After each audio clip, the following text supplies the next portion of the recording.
Señoras y señores, bienvenidos a Tiempos Modernos. La Segunda Guerra Mundial representó un salto cualitativo en el desarrollo y empleo de muchas armas, como la aviación o los submarinos. Pero sin duda, la más importante de todas fueron los tanques, que los alemanes manejaron con maestría. Los Panzer asombraron y aterrorizaron a sus enemigos durante toda la guerra. En junio de 1940 el mundo contempló atónito cómo la Wehrmacht alemana derrotaba al ejército francés, considerado hasta entonces como el mejor del mundo, en apenas 6 semanas. El ejército germano era menos numeroso que el de sus enemigos y tampoco disponía de mejor ni de más abundante armamento. En realidad, la batalla la había decidido un arma que no era en absoluto novedosa, pero que la Wehrmacht utilizaba de modo innovador: los tanques. Sin embargo, los carros alemanes eran inferiores a los mejores carros franceses e ingleses, y una vez que el Reich invadiese la Unión Soviética, se encontrarían con la sorpresa del T-34, muy superior a cualquier cosa que los alemanes pudiesen poner sobre el terreno. Pero los alemanes habían agrupado los blindados en grandes unidades, en lugar de dispersarlos o utilizarlos como apoyo a la infantería. Además, los Panzer explotaban las brechas que se producían en el frente y por ellas se filtraban, atacando la retaguardia enemiga y sembrando el caos, secundados por la infantería, que en unidades motorizadas debían mantener la velocidad del avance blindado. En la guerra móvil alemana, los elementos decisivos eran la velocidad y la autonomía de los Panzer. Para ello sacrificaban el blindaje y la potencia de fuego, más importantes en funciones defensivas. Pero las dotaciones eran superiores a las de sus adversarios, coordinaban sus unidades con gran eficacia y la comunicación entre carros era decisiva. Los tanques soviéticos, en cambio, carecían de radio. Durante la primera parte de la guerra, cuando se enfrentaban a los carros enemigos individualmente, los Panzer alemanes no solían llevar las de ganar. En muchas ocasiones eran los cañones contra carro de las unidades blindadas los que decantaban la batalla en su favor, un recurso que utilizó Rommel con frecuencia. Así pues, entre 1939 y 1942, los éxitos alemanes se lo debieron todo, o casi todo, a la operatividad y movilidad de sus blindados. Pero el choque con el T-34 soviético en 1941 les obligó a la producción de carros más blindados, de mayor calibre y más potentes. Eso supondría renunciar en parte a la movilidad, pero entre 1943 y 1945 la guerra que Alemania debió librar fue defensiva y perder velocidad no era tan grave como hubiera sido 2 años antes. Replicando a los carros soviéticos se diseñó el Panther, que fue el mejor carro medio de la Segunda Guerra Mundial, y se produjeron versiones muy avanzadas del Panzer IV. Ambos montaban cañones de 75 milímetros de alta velocidad capaces de atravesar la coraza de sus enemigos a distancia a la que estos no alcanzaban a hacer lo propio con los carros alemanes.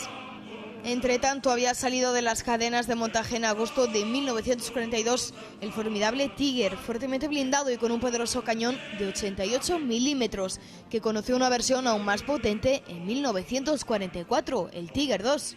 Este carro, que sembró el terror entre las tripulaciones aliadas y soviéticas, rozaban las 70 toneladas de peso y era el mejor indicio de que ya nos esperaba una vuelta a las grandes operaciones de cerco del enemigo. Pero servía muy eficazmente al propósito de resistencia alemán. La superior calidad alemana no lograba compensar la abrumadora cantidad aliada. Solo en 1942 Estados Unidos y la URSS produjeron tantos tanques como Alemania durante toda la guerra. Alemania respondió centrándose en la producción de cañones de asalto, autopropulsados y cazacarros, más baratos y sencillos, pero inferiores a los carros de combate. El poderío industrial combinando estadounidenses, soviético y británicos había terminado por derrotarlos.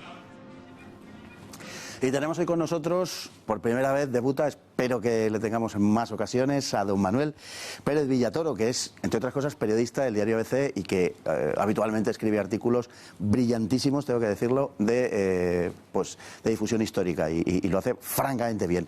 Ha escrito recientemente uno sobre los carros de combate precisamente alemanes, enormemente preciso, y tiene un libro a medias con Pera Cardona, que es lo que nunca te han contado el día D, que es a estas alturas ya casi el único libro que se puede leer del día D, porque ya está requete contado el día D, pero efectivamente es un libro muy curioso por las cosas que cuenta y además muy ameno, enormemente ameno. Así que doblemente felicidades, don Manuel. Muchísimas gracias y encantado de estar aquí. Muchísimas gracias por invitarme hoy. Bueno, es un verdadero placer y seguro que los telespectadores lo agradecen.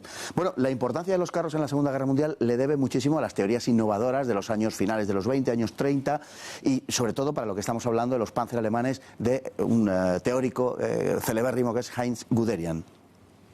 Estoy totalmente de acuerdo, aunque la verdad es que en el caso de Guderian yo creo que ha pasado un poquito lo que pasó en el siglo XVIII con España, que teníamos unos héroes muy importantes, pero se empieza a exagerar un poquito en ocasiones lo que han hecho para intentar fomentar un poquito su imagen. Es lo que ha pasado un poquito con Guderian. De él se han dicho grandes verdades y se han dicho otras mentiras. Normalmente la historiografía nos dice tres cosas de él, que es el creador de la Blitzkrieg, de la guerra relámpago.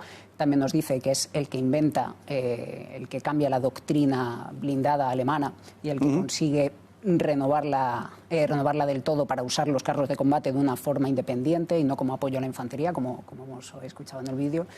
Y por otro lado dice que en efecto fomenta mucho el uso del carro de combate. Y la verdad es que hay que coger algunas cosas sí y otras no. Porque, por ejemplo, la Blitzkrieg, es cierto que él hace muchísimo por fomentar la Blitzkrieg. Su libro Achtung Panzer, editado en 1937, fue un bestseller.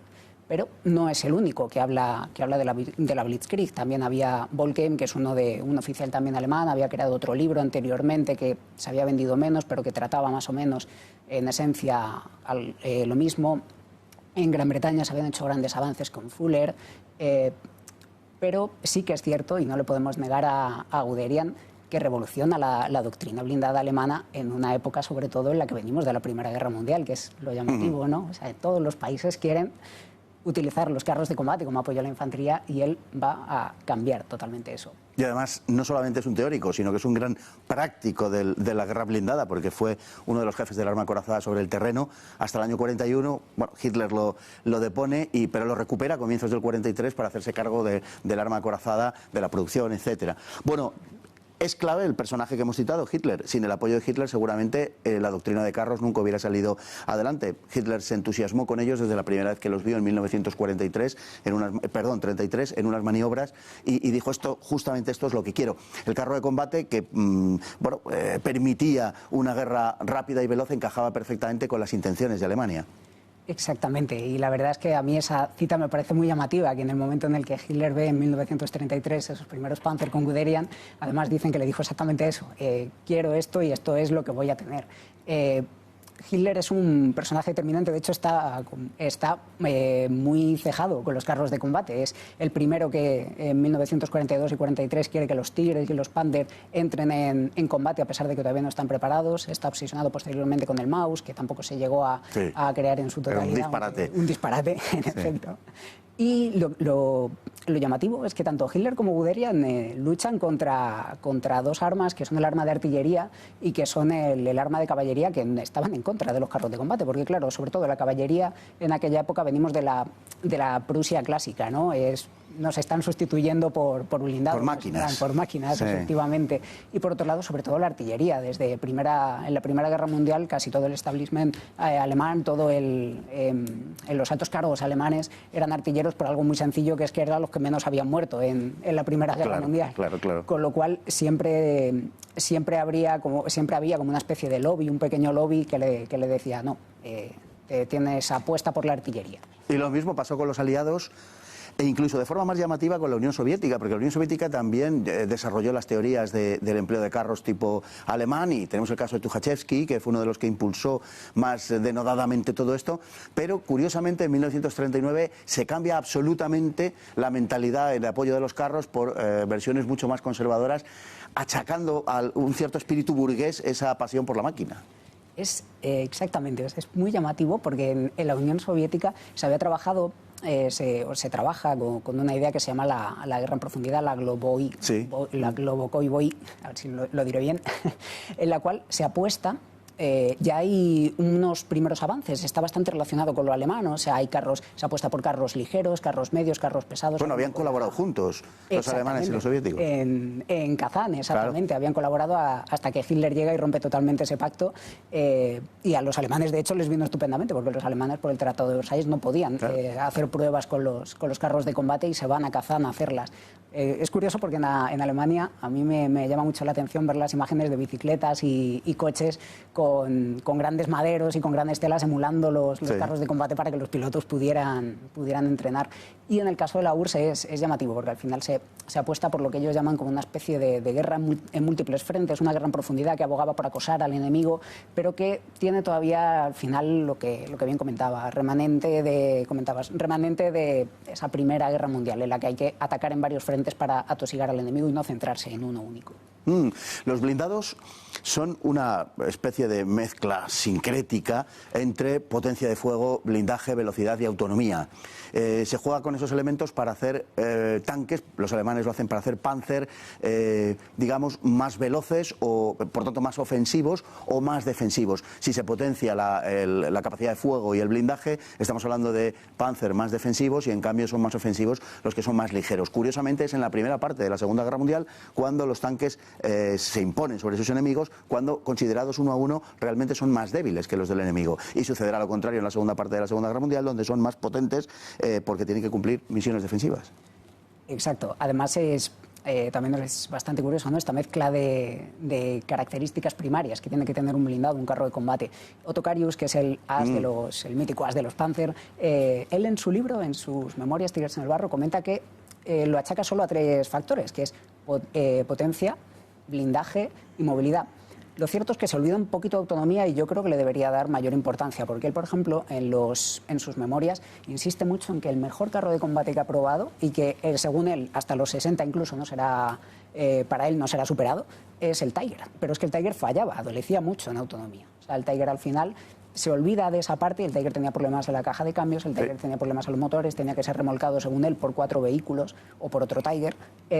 Ofrece una serie de problemas que él se olvida. Kersau, que es el gran historiador de los carros de combate, también señala estos tres puntos y sobre todo incide mucho en que tampoco es como nos lo imaginamos, porque por ejemplo en blindaje puede influir también qué capacidad tiene un carro de combate de seguir disparando una vez que recibe un impacto muy, muy severo. En movilidad, la capacidad que tiene de evadir trincheras. En armamento, no solo el proyectil que lanza, sino el tipo de penetración que tiene. La velocidad, que es muy importante para el tiro intuitivo del artillero. También comenta si puede disparar a infantería tanto como a otros carros de combate, etcétera. Bueno, los alemanes la verdad es que siempre, lógicamente, se enfrentaban con 3 imperios, pero anduvieron siempre muy justos de blindados. De hecho, al principio, donde los blindados eran menos, por ejemplo, en Francia, que los de sus enemigos, eran menos y en general, con alguna excepción, peores. Por ejemplo, la 7ª división de Rommel, la división fantasma, la división que volvió locos, sobre todo a los franceses, estaba en gran medida equipada con los carros checos, con los 35T y los 38T, con carros que habían cogido de las fábricas Skoda de Checoslovaquia que se habían apropiado en marzo del 39, ¿no? Es decir, que verdaderamente los modelos alemanes eran, primero, escasos, segundo, muy variados, con lo cual le hacían difícil la producción y en tercer lugar, bueno, a partir del Panzer III podemos considerar que los tanques tenían alguna entidad, pero por ejemplo el Panzer I no tiene cañón de ningún tipo y el Panzer II tiene un cañón de 20 milímetros, con lo cual no tiene potencia de fuego prácticamente. Exacto, yo creo que en la primera etapa de la guerra, sobre todo, me gustaría centrarme, si me permites, por supuesto, en algo que has comentado y que me parece muy llamativo, que es la reutilización de carros de combate que hacen los alemanes, porque tienen un número muy escaso. De hecho, cuando se invade Francia, son 3.000 carros de combate franceses por unos 2.400 alemanes. Y lo llamativo es que, claro, los alemanes en ese concepto, en ese término, reutilizan muchos carros de combate. Y uno de ellos es los que bien has comentado, como los checoslovacos, pero la verdad es que es llamativo porque son muy efectivos. O sea, ellos se encuentran con un carro de combate que tiene un cañón de 37 milímetros, que para la época ni tan mal, que tiene un blindaje de 50 milímetros y que de hecho se mantiene en producción hasta 1942 por parte de Alemania. O sea, Alemania llega a las fábricas checas y le dice, vamos a producirlo, que está muy bien. Luego, de hecho, dará lugar a un modelo de cazacarros. O sea, los alemanes supieron, dentro de los problemas que tenían, supieron adaptarse. Eso me recuerda mucho a las legiones romanas, que cogían los honderos baleares, los camellos, los elefantes, todo lo que les viniera bien. En Normandía mismamente, en el desembarco, estamos viendo torretas todavía de Renault FT reutilizadas. No desperdiciaban nada. Y estamos viendo incluso carros franceses luchando en Normandía contra el 82 aerotransportada en el puente de la Fier. O sea, los alemanes, desde luego, problemas para reutilizar y problemas de inteligencia tenían. Reciclaje. Reciclaje, sí. Fue realmente lo que le dio las grandes victorias, fue el empleo de los carros, fue la concepción de la guerra blindada, no la superior calidad de los carros. Quizás sí la superior calidad de las dotaciones, posiblemente, pero no del carro de combate. En efecto, sobre todo la teoría de la Blitzkrieg, que es la idea de la guerra relámpago. Sobre el papel, Guderian en sus memorias, la verdad es que hace varios libros, comenta lo que hemos visto un poco en la introducción. O sea, comenta que hay que centrar todos los carros de combate en un punto, destruir ese punto mediante el apoyo de la aviación. La Panzernail, ¿no? La cuña Panzer, que se decía. Exactamente, que es el punto más determinante, y a partir de ahí justo que se cuele la infantería. Una vez llegado a ese momento, los Panzer tienen que atrapar la retaguardia del enemigo y mediante radio acordar con la infantería mecanizada y con el resto de fuerzas un ataque a las bolsas que hayan podido quedar, las bolsas de resistencia más duras. También él comenta sobre todo que la idea es, y luego a Hitler le encantará, es mantener la guerra fuera del propio terreno. Han vivido una guerra total en la Primera Guerra Mundial y al final lo que les interesa es llevarla. Si tú la llevas contra el enemigo, al territorio enemigo, y ya ni te cuento detrás de las líneas, pues consigues que tu producción siga intacta. El choque más brutal de los alemanes en la guerra a este nivel fue el que tuvieron con los T-34 en el verano de 1941, donde se encontraron con un tanque que incluso el cañón estandarizado de infantería alemán no podía destruir. Aquello les movió a comprender la necesidad de hacer carros más potentes en cuanto a blindaje, en cuanto a capacidad de fuego. Y durante un tiempo incluso pensaron copiar literalmente el T-34, porque claro, esto era muy vergonzoso por muchas razones, y lo que hicieron fue construir un carro de réplica que resultó ser el Panther, que era mejor que el T-34, pero les llevó 2 años casi. Exacto. Los primeros choques con los T-34, Otto Carius los define como un auténtico infierno. Dice que ellos tenían que acercarse a 200 metros para poder hacerles algo, mientras que los T-34 a 1 kilómetro podían acabar con ellos. La infantería dice que no podían utilizar ningún tipo de arma contra ellos por el blindaje inclinado, que según las diferentes teorías le puede dar hasta un 50% más de protección al conseguir que rebote el proyectil. Al final, como bien comentas, es el Panther el que se crea. Hay un modelo previo, pero como bien dices, les da tanta vergüenza porque les parece tan similar al T-34 en diseño que crean otro. El problema del Panther, que para mí es el mejor carro de combate medio y si no el mejor carro de combate de toda la Segunda Guerra Mundial, porque mezcla perfectamente las 4 características que hemos dicho antes, es que llega muy tarde, solo se producen 6.000, en principio iba a ser la columna vertebral del ejército alemán, llegaba para sustituir a los Panzer IV, pero al final pues de los Panzer IV se habían hecho unos 14.000 hasta el final de la guerra, convive con él y ofrece muchas ventajas, pero llega muy tarde. Claro, cuando entra el Panther verdaderamente en servicio es a partir de Kursk, pero en Kursk falla muchísimo, porque tiene los problemas sobre todo de la tracción, etcétera, del motor, y será por tanto en la segunda mitad ya, incluso a finales de 1943, con lo cual no llegó, claro, a estar en servicio 2 años. Los alemanes tuvieron un problema, en mi opinión, esencial, y fue la multiplicidad de modelos que fabricaron frente a la producción aliada, y no digamos nada la soviética, que estaba muy unificada, y por tanto les resultaba más fácil de producir, además de que tenían mayor capacidad industrial. Alemania contestó fabricando un mayor número de cañones de asalto y autopropulsados porque eran más fáciles de producir, ya que no necesitaban la torreta giratoria, sino que era instalar simplemente la artillería sobre el chasis, pero lógicamente, aunque había algunos muy buenos, como el Sturgeschütz 3, etcétera, pero no tenían las mismas prestaciones que los carros de combate, sobre todo que los últimos carros de combate, ¿no? Exacto, además los cazacarros, sobre todo yo creo que se crean, es lo que demuestra que ya la Blitzkrieg ha terminado. Si en 1941, en cuanto chocan con Stalingrado, ya a partir de ahí está claro que ha terminado, ya en 1943, cuando tienen que sobreponerse a todo, a la ingente cantidad, las masas de carros de combate soviéticos que están llegando, pues crean precisamente los cazacarros, la artillería autopropulsada, etcétera. La verdad es que en este caso los Estados Unidos y sobre todo la URSS Lo hacen bien desde el punto de vista industrial y de producción, porque les sale muy barato fabricar carros como el Sherman estadounidense, que se hacen 50.000, como el T-34, 76, 85, las dos versiones, que en total unos 60 y pico mil. Les permite hacerlo de forma muy rápida, de forma muy económica y sobre todo que ya tienes a las empresas entrenadas para llevarlos a cabo de forma muy veloz. El problema es que son blindados que tienen muchas carencias. De hecho, el mismo Sherman, allá donde vayas, los conductores y los comandantes de carro, lo más bonito que te dicen de él es que ardían con facilidad. Sí, sí, sí. Bueno, la verdad es que la auténtica guerra relámpago en la Segunda Guerra Mundial, los únicos que la pudieron realizar como había sido pensada, con grandes masas de tanques, con una infantería motorizada que siguiera el mismo ritmo a los blindados y con un apoyo permanente de la aviación, prácticamente fue el ejército de los Estados Unidos, básicamente el general Patton. Más que nada porque los alemanes nunca tuvieron una motorización completa más allá del 15% del conjunto de todo su ejército. En la Segunda Guerra Mundial es poco sabido, pero los alemanes emplearon un número de caballos mayor que en la Primera Guerra Mundial, por ejemplo. Es decir, que seguía siendo un ejército básicamente hipomóvil. Exacto, ellos cuando entran en Polonia están usando más caballos de los que habían utilizado en la Primera Guerra Mundial, creo recordar que unos 2 millones y pico de caballos, y sobre todo no está del todo mecanizada todavía las divisiones Panzer, a pesar de que han hecho mucho y se han hecho muchos avances, se han creado unas 4 por el momento, al principio.